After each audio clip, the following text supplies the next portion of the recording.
The signals came on a Tuesday morning, piercing through Earth's atmospheric chatter like a knife through silk. Dr. Marcus Webb stared at the cascading data streams on his monitor, his coffee growing cold as the implications hit him with the force of a meteor strike. After decades of listening to the cosmos, humanity was no longer alone. The message was simple, transmitted in mathematical sequences that any spacefaring civilization would recognize. What made Marcus's hands tremble wasn't the content, basic stellar coordinates and a peaceful greeting, but the source.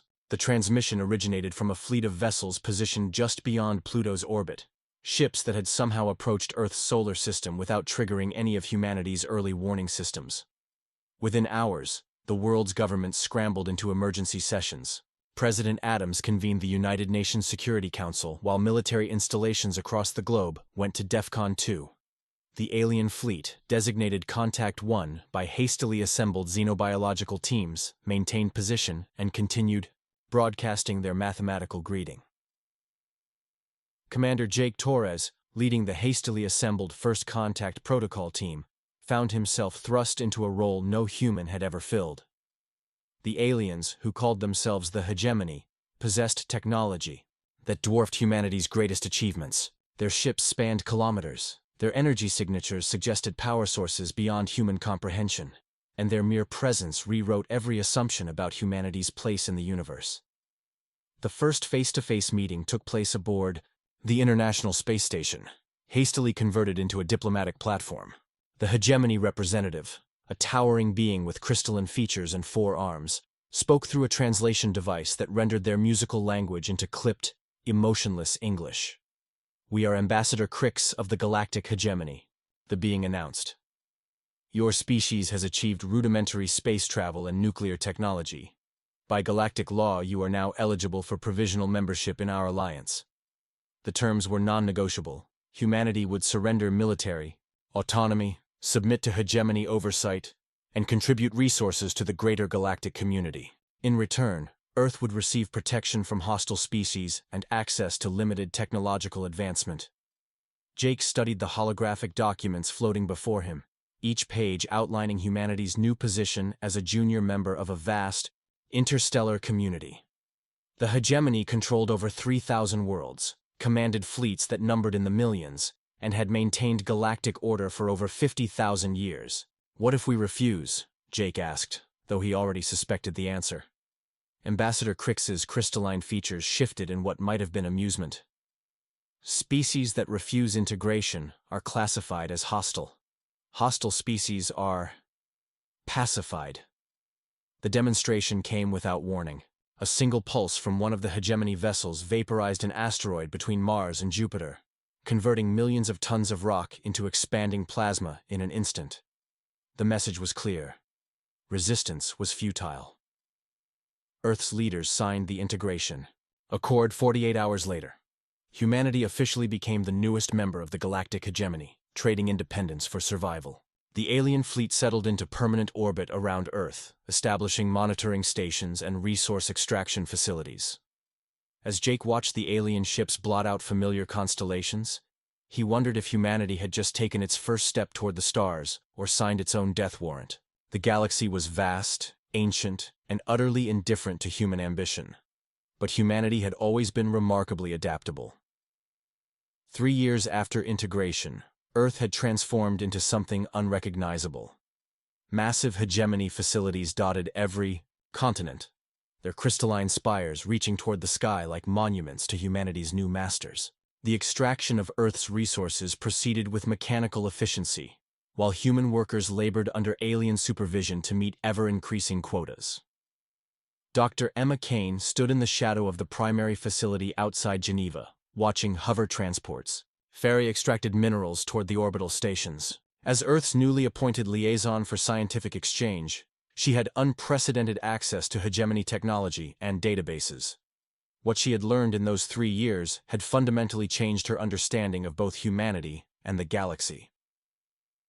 The hegemony was ancient beyond human comprehension, but it was also stagnant. Their technology had plateaued millennia ago. Their society had crystallized into rigid castes, and their expansion had slowed to administrative maintenance of existing territories.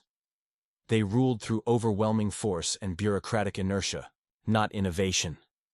The integration protocols are fascinating, Emma reported to the underground resistance cell that had formed around Jake Torres. They've conquered over 3,000 species, but they've never encountered anything quite like us. The resistance operated in complete secrecy, composed of scientists, military personnel, and civilians who refused to accept humanity's subjugation. They met in abandoned subway tunnels, communicated through coded messages, and slowly accumulated intelligence about their occupiers. Tom Liu, formerly a NASA engineer, had been studying the hegemony's shield technology. Their force fields operate on principles we're just beginning to understand. But they have a critical weakness. They're designed to deflect energy weapons and kinetic projectiles, not to contain specific molecular structures. Meanwhile, Maria Santos, a former Special Forces operative, had been mapping hegemony patrol patterns and security protocols. They're overconfident, she reported. They've never faced significant resistance from a newly integrated species. Their security measures are designed for compliance, not rebellion. The breakthrough came from an unexpected source.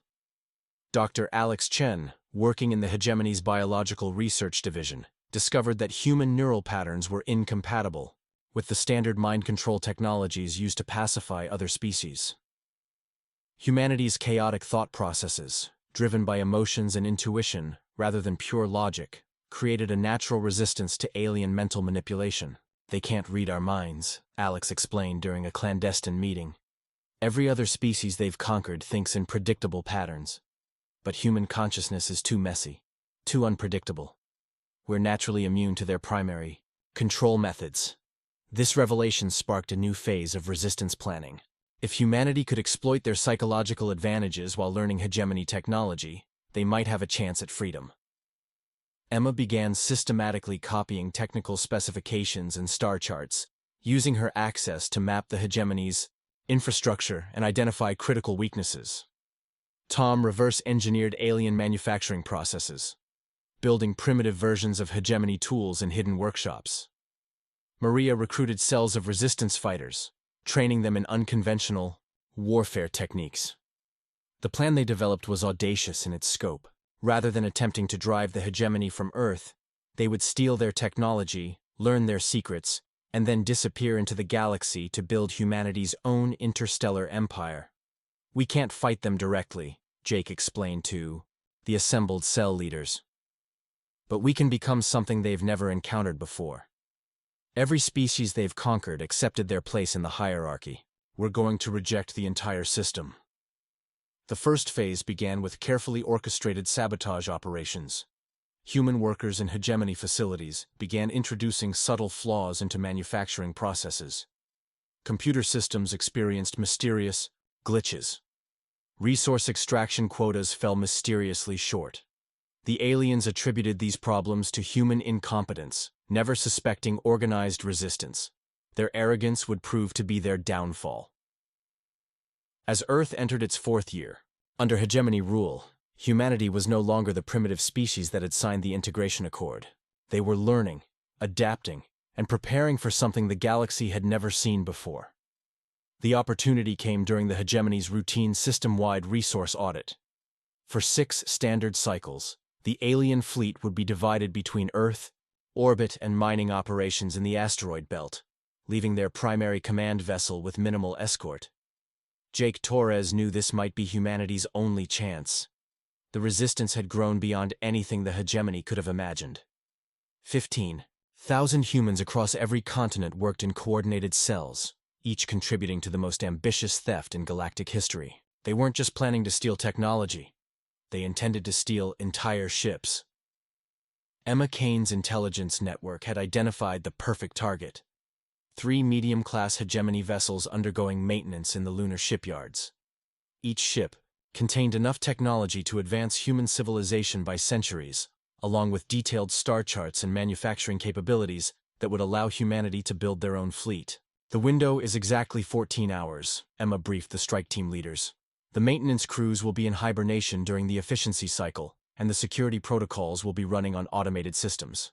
We'll have one chance to board, capture, and escape before reinforcements arrive. The plan required perfect coordination across multiple fronts.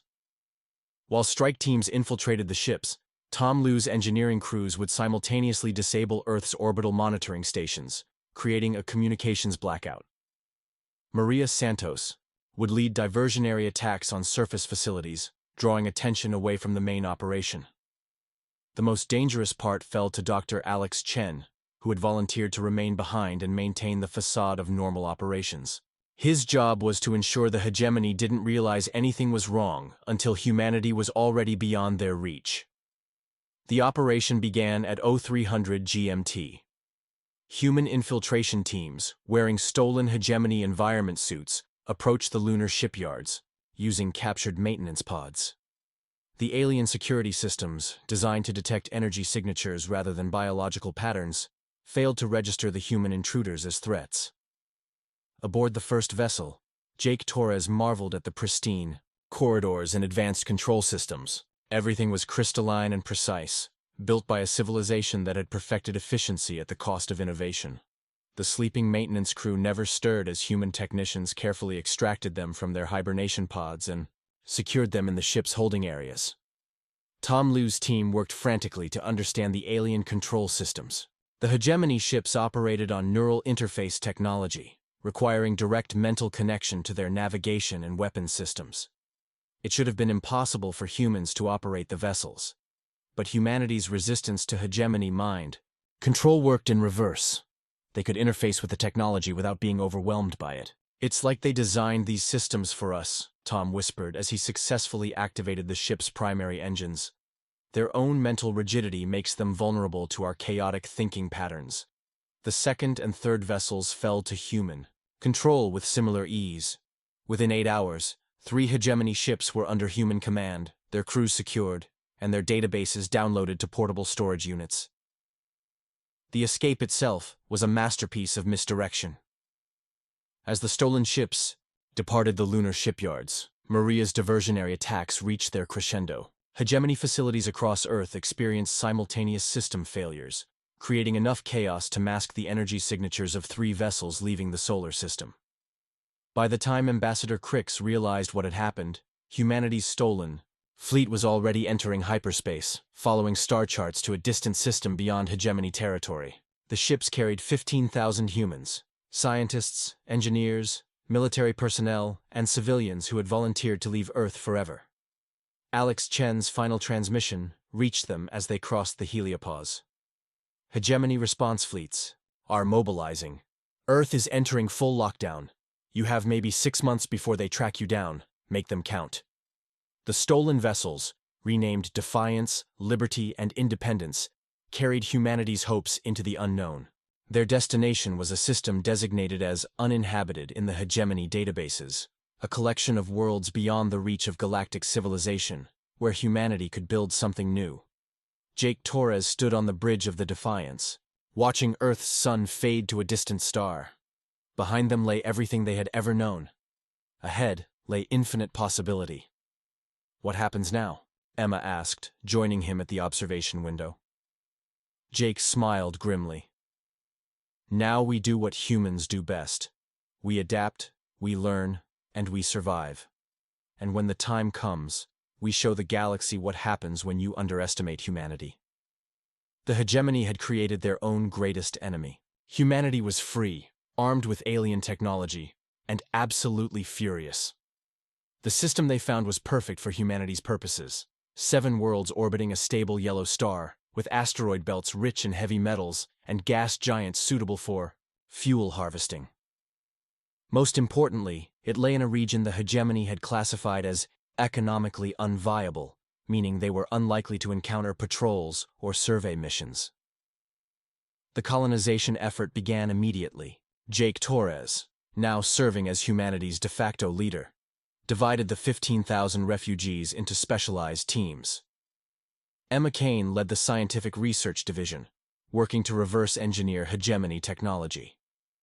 Tom Liu commanded the engineering corps, tasked with establishing industrial infrastructure. Maria Santos organized the military forces, preparing humanity's defenses for the inevitable pursuit. The first challenge was basic survival. The world they designated as New Terra possessed a breathable atmosphere and liquid water. But its ecosystem was completely alien. Plants resembled crystalline structures that harvested solar energy through photosynthetic processes no terrestrial biologist had ever imagined. The native fauna included creatures that existed partially in normal space and partially in hyperspace dimensions. Everything here operates on principles we're still learning, Dr. Rebecca Foster reported to the Colonial Council. As New Terra's chief xenobiologist, she had spent months cataloging the planet's unique life forms. But there's something remarkable about this place. The dimensional instability that makes it worthless to the hegemony actually makes it perfect for our purposes.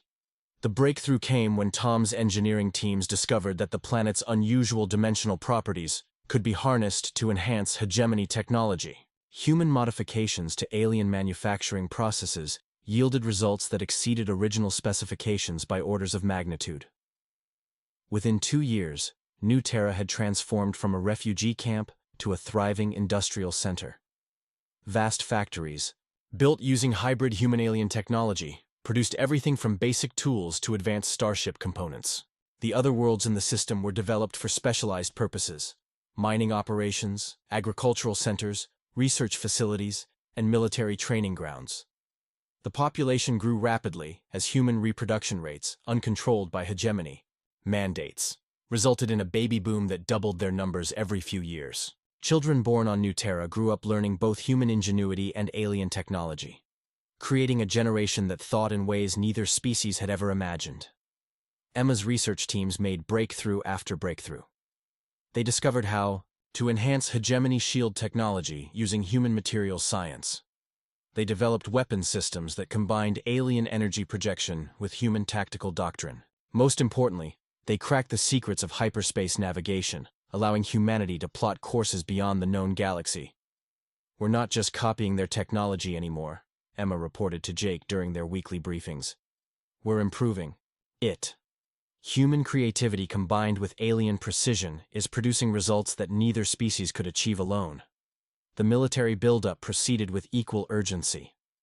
Maria Santos established training facilities that produced soldiers capable of fighting in environments ranging from vacuum to high-gravity worlds. The New Terra Defense Force grew from a few hundred volunteers to a professional military numbering in the tens of thousands.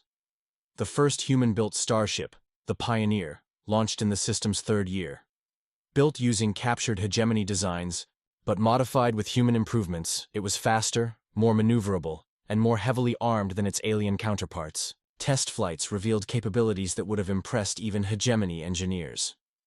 By the 5th year, New Terra's shipyards were producing vessels at a rate that would have been impossible using purely human or purely alien methods. The hybrid approach, human innovation guided by alien knowledge, had created an industrial capacity that rivaled minor hegemony worlds. The intelligence network Emma had established began reporting disturbing news from Earth. The hegemony had implemented increasingly harsh control measures following humanity's escape. Entire cities had been placed under martial law. Human workers were being replaced by automated systems. There were rumors of termination protocols being considered for humanity's remaining population. "They're going to exterminate everyone who stayed behind," Alex Chen reported during a clandestine transmission. "The Hegemony Council has classified humanity as a contamination risk to galactic stability. You have maybe 2 years before they implement final solutions." The news galvanized New Terra's population. The industrial buildup accelerated, military recruitment doubled, and research teams worked around the clock to develop new technologies. Humanity was no longer just building a new home. They were preparing for war. Jake Torres stood before the assembled Colonial Council, looking out at representatives of a civilization that had been born from desperation and forged in determination. Behind them stood the infrastructure of humanity's new empire. Factories, shipyards, research centers, and military installations that had risen from nothing in just 5 years. "The hegemony thinks they understand us," Jake declared. "They think we're just another species to be conquered and controlled. They're about to learn that humanity doesn't kneel to anyone." The foundation was complete. Now came the real test. The Hegemony Patrol Fleet entered the New Terra system exactly as Emma's intelligence network had predicted. 3 heavy cruisers and a command vessel, following the energy signatures of the stolen ships that had long since been dismantled and rebuilt into humanity's growing fleet. They expected to find a primitive refugee colony struggling to survive on an uncharted world. Instead, they found hell. The attack began before the hegemony ships had fully emerged from hyperspace. Human vessels, invisible to alien sensors due to modifications that exploited dimensional instabilities, appeared from seemingly empty space and opened fire with weapons that shouldn't have existed. Captain Mike Rodriguez commanded the lead squadron from the Bridge of the Retribution, a hybrid destroyer that combined hegemony energy systems with human tactical innovations. All units, execute Thunderbolt Protocol, he ordered, watching as the alien formation began to disintegrate under sustained fire. The hegemony's technological advantage had been nullified by humanity's understanding of their weaknesses. Human weapons bypassed alien shields using frequency modulations that exploited design flaws. Human ships maneuvered in patterns that alien computers couldn't predict. Human tactics combined overwhelming firepower with unpredictable movement that left the enemy unable to respond effectively. The first alien vessel, a heavy cruiser named Eternal Dominion, lasted less than 3 minutes under human fire. Its shields collapsed under weapons that phased through their frequency bands, its hull buckled under impacts that exceeded design tolerances, and its crew perished before they could transmit a distress signal. Admiral Lisa Chen, Jake's appointed naval commander, coordinated the battle from New Terra's orbital command center. Second Squadron, target the command vessel's communication array. We need them unable to report back to the hegemony. Third Squadron, disable their engines. We're taking prisoners. The engagement was a masterclass in human military doctrine. Unlike the hegemony's ritualized combat procedures, human tactics emphasized speed, deception, and overwhelming force applied at decisive moments. The alien fleet, trained to fight enemies who followed predictable patterns, had no response to humanity's chaotic approach to warfare. Within 20 minutes, 3 hegemony vessels were destroyed, and the command ship was disabled, its crew captured, and its databases seized. Not a single human ship had been seriously damaged. The interrogation of the alien prisoners revealed disturbing intelligence. The hegemony had indeed classified humanity as a contamination risk, and was mobilizing significant forces to sterilize both Earth and any human colonies. More immediately, the missing patrol fleet would be noticed within days, triggering a full-scale investigation.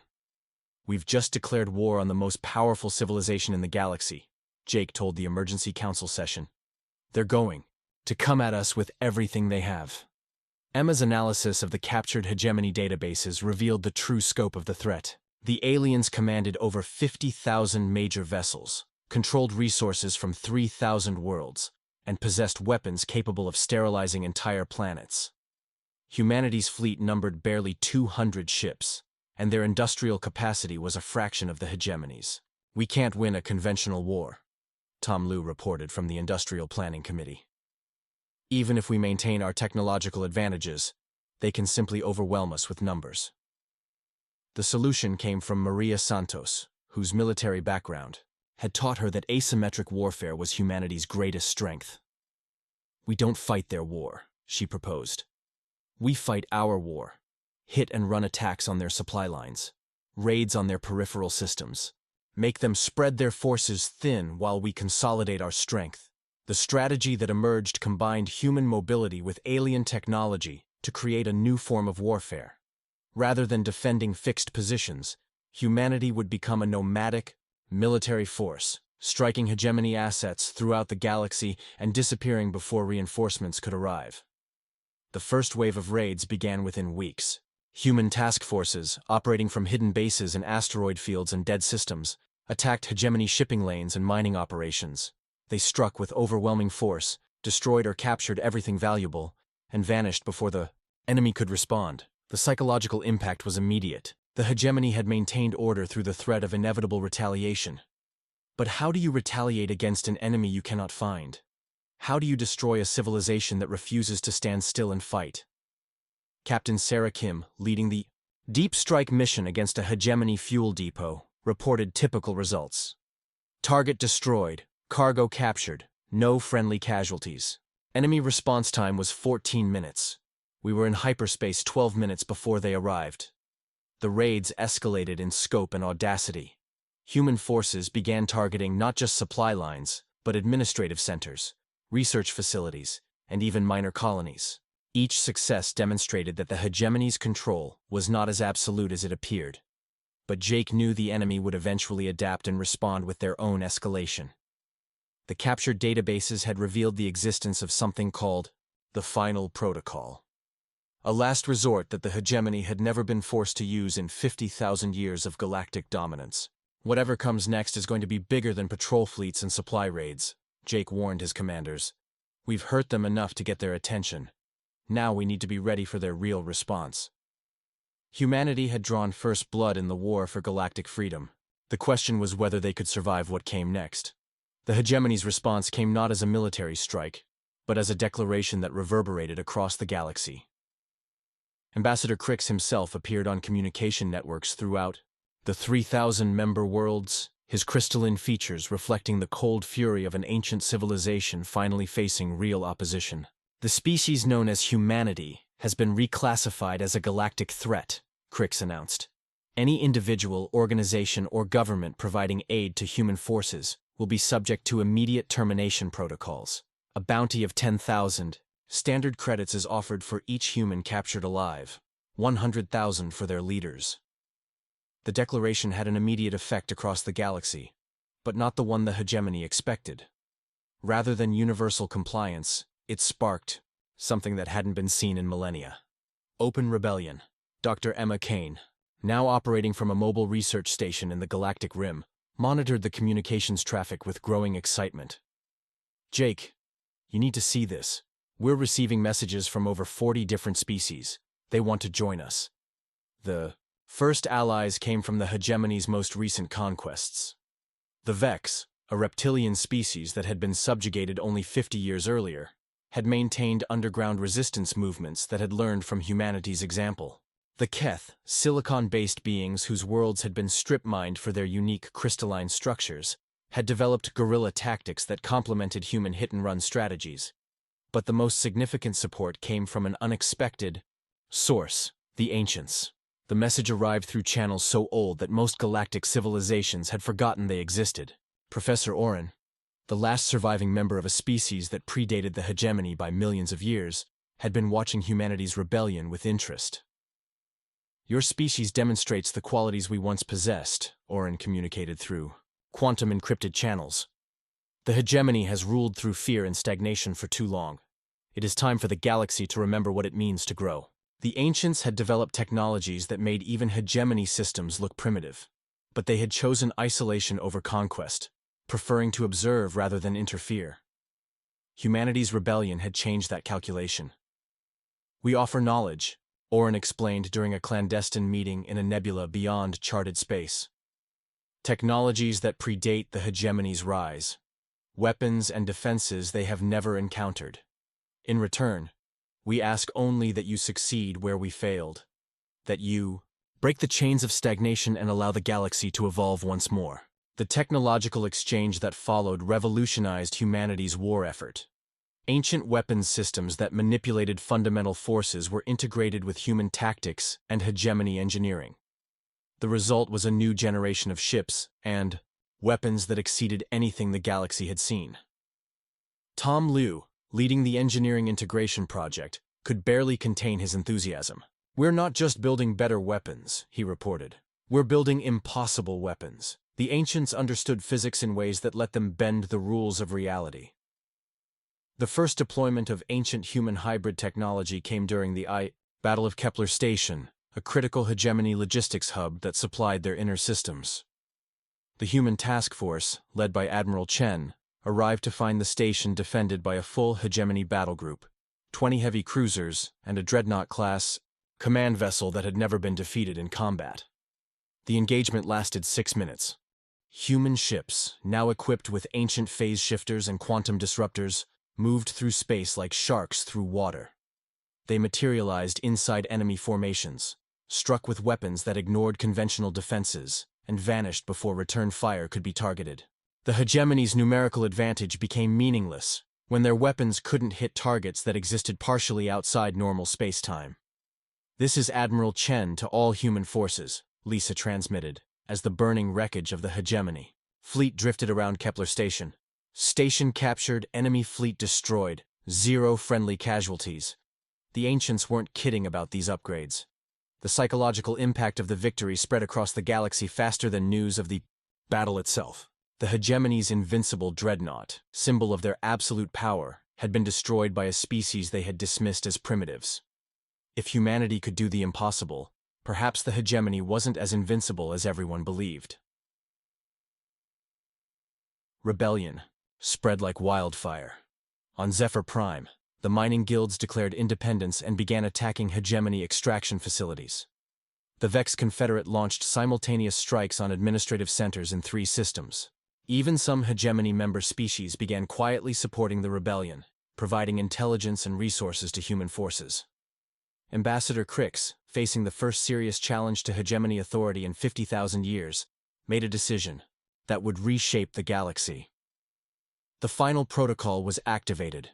Emma's intelligence network detected the preparations first: massive fleet movements, the activation of ancient weapons systems, and the recall of hegemony forces from across the galaxy. "They're concentrating everything," she warned Jake during an emergency conference. "Every ship, every weapon, every soldier they have is being assembled into a single force." The intelligence was confirmed by Professor Oren, whose ancient monitoring systems detected energy signatures that hadn't been seen since the hegemony's rise to power. "They are preparing to use the Galaxy Cracker," Oren transmitted. "A weapon designed to destroy entire star systems. They intend to make examples of your worlds and any species that has supported you." Jake Torres looked out at the holographic display showing human forces scattered across the galaxy, a few hundred ships facing an enemy armada, numbering in the tens of thousands. The odds were impossible, the stakes absolute, and the outcome would determine whether the galaxy remained in chains or finally broke free. "Signal all human forces," Jake ordered. "Signal our allies. It's time for the final battle." The war that had begun with stolen ships and desperate refugees was about to become something that would either end the hegemony's reign or result in humanity's complete annihilation. The final battle began in the void between galaxies, where ancient weapons and impossible technologies turned empty space into a cauldron of unleashed forces. The hegemony had assembled the largest fleet in galactic history, 100,000 vessels surrounding the massive construct known as the Galaxy Cracker, a weapon capable of igniting entire star systems. Against this armada, humanity fielded every ship they could muster. 5,000 vessels, supported by allied forces from 43 different species, formed a defensive formation that looked pathetically small against the hegemony's overwhelming numbers. Jake Torres stood on the bridge of the flagship Humanity's Will, watching the enemy fleet approach through sensors that tracked targets across multiple dimensions. The ancient technologies had given humanity weapons that could challenge the hegemony, but numbers still mattered. They were outnumbered 20-1. "All fleet commanders, this is Admiral Torres," Jake broadcasted across the human formation. "Today, we end 50,000 years of tyranny. Every species in the galaxy is watching. Every world is waiting. Show them what humanity can do." The ancient technologies changed everything about the nature of space combat.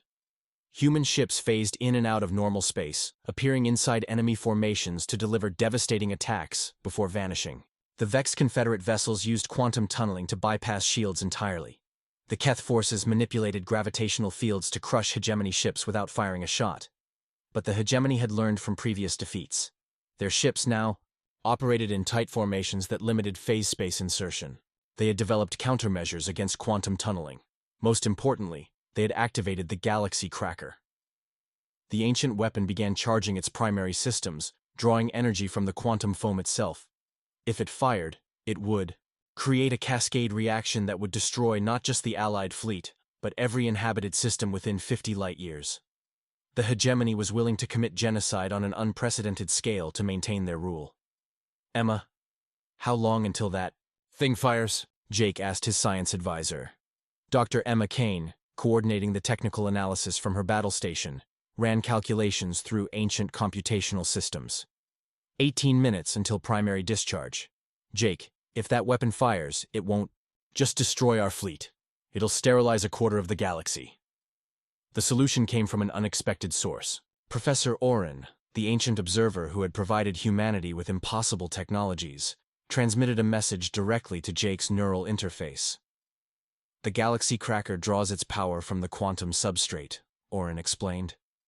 But it also creates a vulnerability. If the weapon's core is destabilized during the charging cycle, the energy will feed back through the hegemony's entire fleet. Their own weapon will destroy them. The plan was audacious even by human standards.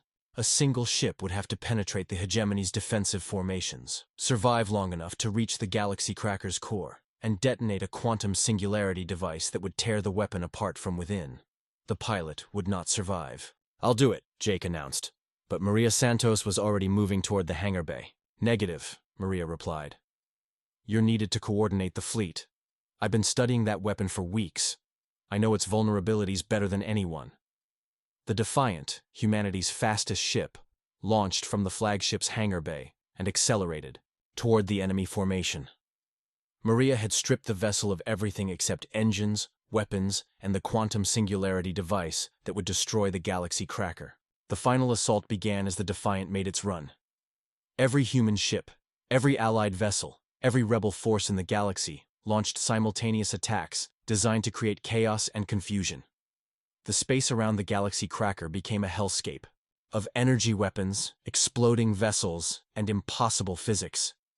Maria's ship phased through the outer defenses, materialized inside the middle formations, and fought its way toward the massive weapon. The Defiant took hit after hit, its ancient modified systems failing one by one, but Maria pushed forward with determination that embodied everything humanity had become. "Jake, I'm at the target," Maria transmitted as she brought her ship alongside the galaxy cracker's primary core. "Tell everyone. Tell them it was worth it." The quantum singularity device detonated inside the weapon's charging chamber, creating a cascade failure that tore through the galaxy cracker's structure. The ancient weapon, designed to destroy star systems, turned its destructive force inward. The explosion propagated through quantum entanglement fields, reaching every hegemony vessel simultaneously. In an instant, 100,000 ships and the galaxy cracker itself were consumed by the forces they had tried to unleash. The largest fleet in galactic history simply ceased to exist, along with the weapon that had maintained the hegemony's power for millennia. The silence that followed was absolute. Across the galaxy, hegemony forces found themselves cut off from central command.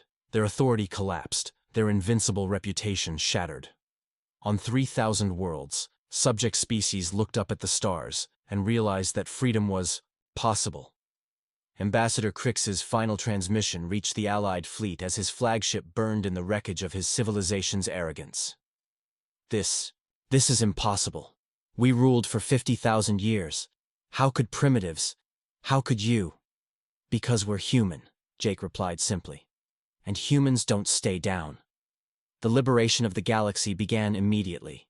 On Earth, the remaining hegemony forces found themselves facing uprisings by populations that had learned humanity's techniques of resistance. Across the 3,000 worlds, species that had been enslaved for millennia declared their independence and began building new civilizations based on cooperation rather than domination.